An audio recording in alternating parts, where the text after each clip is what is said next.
दोस्तों नमस्कार। नेता प्रतिपक्ष राहुल गांधी जी ने अपने एक भाषण में एक बार जिक्र किया था कि राजा की आत्मा ईवीएम में है। राजा की आत्मा ईवीएम में है। और अब ईवीएम का ये जो मुद्दा है वहाँ से शुरू होकर के और दिल्ली के रामलीला ग्राउंड तक पहुँच गया है। यानी कि ये जो मुद्दा है ईवीएम का अब एक जन आंदोलन का रूप लेने के लिए तैयार हो चुका है। और इस बीच में बहुत तरीके की घटनाएं हुई हैं, बहुत तरीके के घटनाक्रम हुए हैं और उन सब चीज़ों को हम यहाँ पर समराइज करके समझने की कोशिश करेंगे। और साथ ही आज जो ये बीजेपी का स्टैंड है ईवीएम के साथ चिपकने वाला, एक समय में यही बीजेपी के लोग किस तरीके से ईवीएम का विरोध करते थे उसको भी देखेंगे, उसको भी समझने की कोशिश करेंगे। दरअसल ये जो ईवीएम है मशीन जो है वो वर्तमान में अभी जो नरेंद्र मोदी का भारत है 2014 के बाद चुनावी प्रक्रिया में पारदर्शिता के रास्ते में सबसे बड़ा रोड़ा बन चुका है। और 2014 के बाद से लेकर के तमाम ऐसे हिंदुस्तान में चुनाव हुए हैं जिसमें कि ईवीएम के रोल को लेकर के लोगों के मन में शंका और संदेह है। और अभी जो कहते हैं ना कि एक जो आग में घी का काम करना, आग में घी का काम जो किया है वो हरियाणा और महाराष्ट्र का जो विधानसभा चुनाव हुआ वो जिस तरीके के उसके रिजल्ट्स आए वो एकदम अप्रत्याशित रिजल्ट आए। ऐसे रिजल्ट आए जिसकी की कल्पना किसी ने नहीं किया था। यहाँ तक कि जो भाजपा के लीडर्स हैं उन्होंने भी इस चीज़ की कल्पना नहीं किया था। उस तरीके के रिजल्ट्स आए और इसी चीज़ ने इस संदेह को, ईवीएम पर जो संदेह था उसको और गहरा कर दिया है। और इसके अलावा भी आप तमाम तरीके के चुनाव जो हुए हैं देश में उसमें ईवीएम में हेराफेरी को लेकर के, मैनिपुलेशन को लेकर के हमने समय समय पर रिपोर्ट्स पढ़ी हैं। 2014 के बाद जब 2019 का लोकसभा चुनाव हुआ उसमें भी गड़बड़ी को लेकर के खबरें आई थी। और सभी को ये चीज़ भली भांति याद होगा कि अशोका यूनिवर्सिटी के जो प्रोफेसर सब्यसाची दास ने जो रिसर्च पेपर लिखा था और उसमें उन्होंने बताया था कि किस तरीके से मैनिपुलेशन किया गया है और किस तरीके से चुनावी प्रक्रिया में धांधली करके 2019 के चुनाव जीता गया है बीजेपी के द्वारा। और फिर उसका रिजल्ट क्या हुआ था कि प्रोफेसर सब्यसाची दास को अपनी नौकरी छोड़नी पड़ी थी। 2024 का लोकसभा का चुनाव हुआ, इसमें एडीआर की रिपोर्ट ने खुलासा किया था कि किस तरीके से लगभग 79 सीटों के ऊपर धांधली की गई है। कहीं ना कहीं उस प्रक्रिया में, जो चुनाव की जो प्रक्रिया है उसमें खोट है, उसको मैनिपुलेट किया गया है और धांधली करके नरेंद्र मोदी 240 तक किसी तरीके से पहुँचे हैं।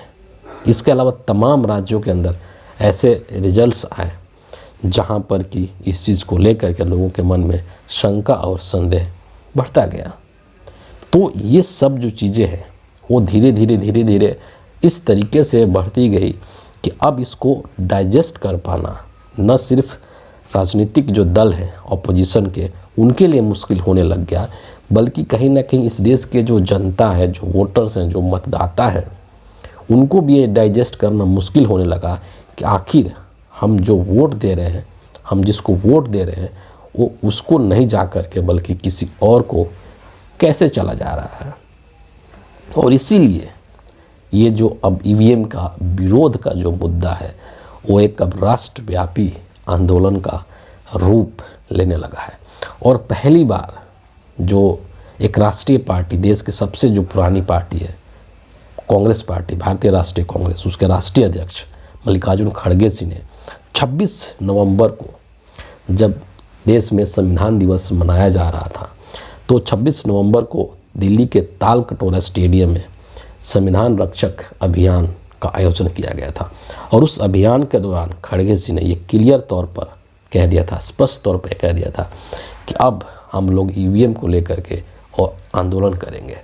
जिस तरीके से राहुल गांधी ने भारत जोड़ो यात्रा किया था, भारत जोड़ो न्याय यात्रा किया था, लगभग उसी के तर्ज पर अब हम लोग एक जन जागरण अभियान करेंगे जो कि पूरे देश के स्तर पर होगा, राष्ट्रव्यापी स्तर पर होगा, पैन इंडिया का प्रोग्राम होगा और राहुल गांधी के नेतृत्व में होगा। और किस तरीके से ईवीएम के माध्यम से जो लोगों का वोट है उसका दुरुपयोग किया जा रहा है, एक तरीके से जनमत की चोरी की जा रही है, इसका खुलासा हम इस देश के सामने करेंगे। ईवीएम छोड़ दो, हमको ईवीएम पीवीएम कुछ नहीं, हमको होना बैलेट पेपर पे वोट बस। और फिर रामलीला मैदान में जैसा कि मैंने बताया 1 दिसंबर को रविवार को ईवीएम के विरोध में और बैलेट पेपर से चुनाव कराने को लेकर के एक आंदोलन की शुरुआत की गई, जहां पर मल्लिकार्जुन खड़गे साहब खुद वहां पर गए थे और उन्होंने संबोधित भी किया था उस सभा को। मतलब हजारों लाख की संख्या में लोग वहां पर उपस्थित हुए थे। और 26 नवंबर को जब ये सब चीज़ बोल रहे थे खड़गे जी संविधान रक्षक अभियान के मौके पर तालकटोरा स्टेडियम में, तो उसी दिन 26 नवंबर के दिन ही सुप्रीम कोर्ट की तरफ से एक याचिका को खारिज कर दिया जाता है। जस्टिस विक्रम नाथ और जस्टिस PB वराले एक याचिका की सुनवाई कर रहे थे और उस याचिका में ये चीज़ अपील की गई थी कि इस देश के अंदर जो चुनाव है वो बैलेट पेपर से होना चाहिए और ईवीएम से हटा देना चाहिए ईवीएम को, क्योंकि इसमें बहुत तरीके की धांधली हो रही है और तमाम तरीके की जो अनियमितता है वो चीज़ें हो रही है। लेकिन जो सुप्रीम कोर्ट के जो जस्टिस थे दोनों के दोनों, उन्होंने बहुत ही हास्यास्पद तरीके से टिप्पणी दे करके और इस याचिका को रद्द कर दिया था। सुप्रीम कोर्ट ने ये चीज़ बोला कि जब आप लोग चुनाव जीतते हैं तब तो आप लोग ईवीएम के ऊपर कोई सवाल नहीं करते हैं, लेकिन जैसे ही आप चुनाव हारते हैं तो आप ईवीएम के ऊपर सवाल करने लगते हैं, उसके ऊपर क्वेश्चन मार्क लगाने लगते हैं। सुप्रीम कोर्ट की जो टिप्पणी आई थी अपने आप में बहुत ही हास्यास्पद टिप्पणी थी और ऐसा लग रहा था कि ये सुप्रीम कोर्ट के किसी जज का, किसी न्यायाधीश का ये स्टेटमेंट नहीं होकर के बल्कि ये बीजेपी के किसी नेता का स्टेटमेंट है। क्योंकि अक्सर आप देखेंगे कि भारतीय जनता पार्टी के नेता भी इसी स्टैंड पर जा कर के बात करते हैं और याचिकाकर्ता को सुप्रीम कोर्ट ने इस रूप में देखा मानो कोई वो याचिकाकर्ता नहीं है बल्कि वो कोई भारतीय राष्ट्रीय कांग्रेस का नेता हो। और यहाँ पर जब सुप्रीम कोर्ट ने ये बात कही कि आप लोग जब जीतते हैं चुनाव तब ईवीएम पर सवाल नहीं करते हैं और जब हारते हैं तब ईवीएम पर सवाल करते हैं, इस चीज़ को लेकर के मैं यहाँ पर 2 चीज़ें रखना चाहूँगा। सबसे पहले कि सदन के अंदर, लोकसभा के अंदर जो समाजवादी पार्टी के मुखिया अखिलेश यादव, उन्होंने क्या कहा था?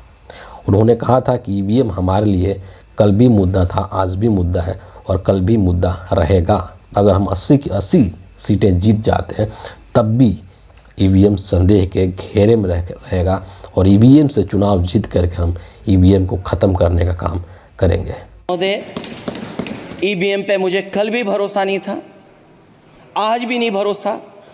मैं 80 के 80 सीट जीत जाऊं तब भी नहीं भरोसा।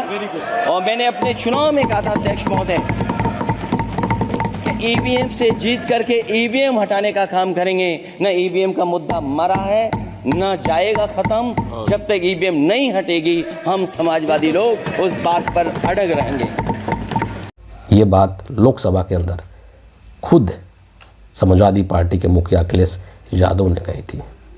इतना ही नहीं, अभी जो चुनाव हुआ है महाराष्ट्र के साथ में झारखंड के अंदर विधानसभा का, तो वहाँ पर बेशक से इंडिया अलायंस की सरकार बन गई, वहाँ पर बेशक से हेमंत सोरेन मुख्यमंत्री बन गए और एक बहुत ही अच्छी मेजोरिटी के साथ उन्होंने चुनाव जीता है। इसके बावजूद भी झारखंड मुक्ति मोर्चा ने ट्वीट करके एक बात कही है, उसमें उन्होंने कहा है कि अगर बैलेट पेपर से चुनाव हुए होते तो इंडिया गठबंधन कम से कम 75 सीटें लाता। सोचिए कि झारखंड के अंदर टोटल 81 सीटें हैं और वहाँ पर इंडिया गठबंधन ने इस अभी जो है 56 सीटें जीती हुई। लेकिन यहाँ पर झारखंड मुक्ति मोर्चा का ये दावा है कि अगर सही तरीके से बैलेट पेपर से चुनाव होता तो हम 75 सीटें जीतते। झारखंड में भाजपा के 11 साल के तानाशाही शासन के खिलाफ झारखंडियों में काफ़ी आक्रोश है, जिसका अंदाज़ा भाजपा नहीं लगा पा रही है। अगर उन्हें झारखंड में अब वापसी की सोचनी भी है तो जल्द से जल्द हम झारखंडियों का बकाया 1,36,000 करोड़ वापस करें। इस चीज़ को लेकर के सुप्रीम कोर्ट का क्या स्टैंड होगा और क्या कहेंगे, किस तरीके से सुप्रीम कोर्ट के जो जज हैं, जो न्यायाधीश हैं, वो अखिलेश यादव को या फिर झारखंड मुक्ति मोर्चा को जवाब देंगे, ये सोचने वाली बात है। और जो मैंने शुरू में कहा कि एक समय में यही बीजेपी के जो लोग थे वो ईवीएम का विरोध करते थे और तमाम चीज़ों को लेकर के शंका और संदेह बताते थे, जताते थे। 2009 की बात है, जब कांग्रेस पार्टी की सरकार बनी थी, बीजेपी की हार हुई थी और बीजेपी की कई राज्यों में भी करारी हार हुई थी। उस वक्त लाल कृष्ण आडवाणी का दौर हुआ करता था और इन तमाम चीज़ों को लेकर के जिस तरीके से बीजेपी की हार हुई थी, तो लाल कृष्ण आडवाणी ने ईवीएम को लेकर के और जो चुनावी प्रक्रिया है और जो चुनाव आयोग है उसके ऊपर भी तमाम तरीके के सवाल खड़े किए थे लाल कृष्ण आडवाणी ने। और न सिर्फ इन्होंने सवाल खड़ा किया था, बल्कि 2010 के अंदर इन्होंने एक किताब लिखवाई। किसके द्वारा?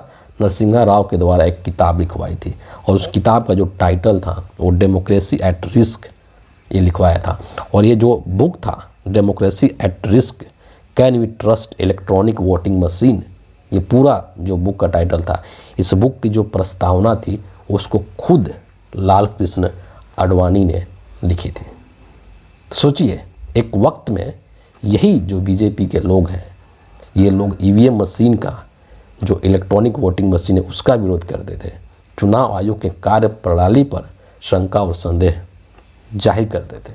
लेकिन आज जब ये लोग लगातार अप्रत्याशित रूप से चुनाव को जीत रहे हैं और इस पर अब विपक्ष के जो लोग हैं, इंडिया अलायंस के लोग हैं, वो जब सवाल कर रहे हैं तो इनको आपत्ति हो रही है।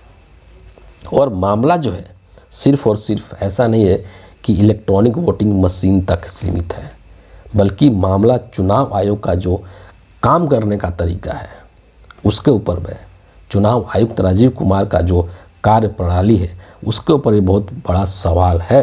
और पूरी जो चुनाव प्रक्रिया है उसमें किस तरीके से धांधली की जा रही है उस पर भी सवाल है।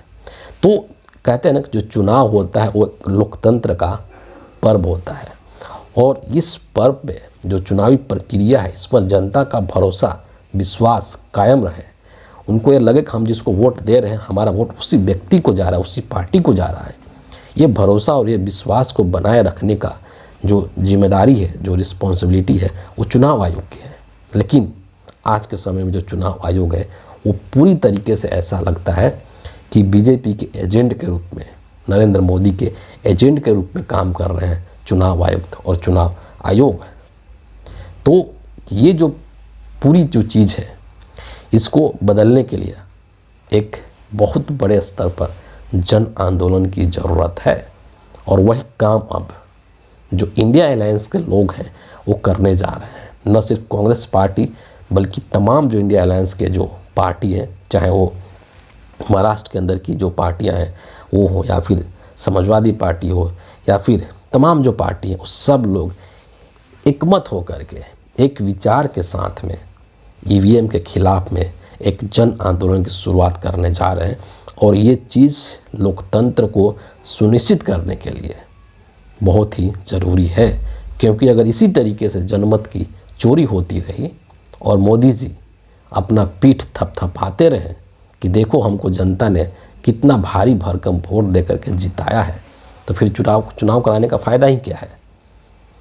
तो ये चीज़ सुनिश्चित करना होगा कि जो पूरी की पूरी चुनावी प्रक्रिया है वो पारदर्शी हो और उस पारदर्शी होने में अगर ईवीएम बाधा बनता है तो इसको हटा दीजिए, ख़त्म कर दीजिए।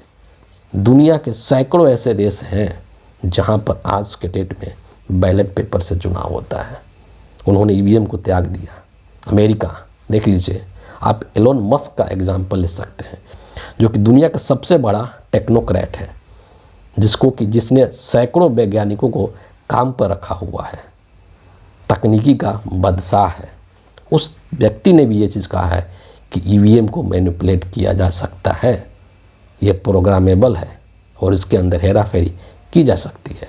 लेकिन हिंदुस्तान का जो चुनाव आयोग है और हिंदुस्तान की जो सरकार है वो इस चीज़ को लेकर के सुनने को तैयार नहीं है।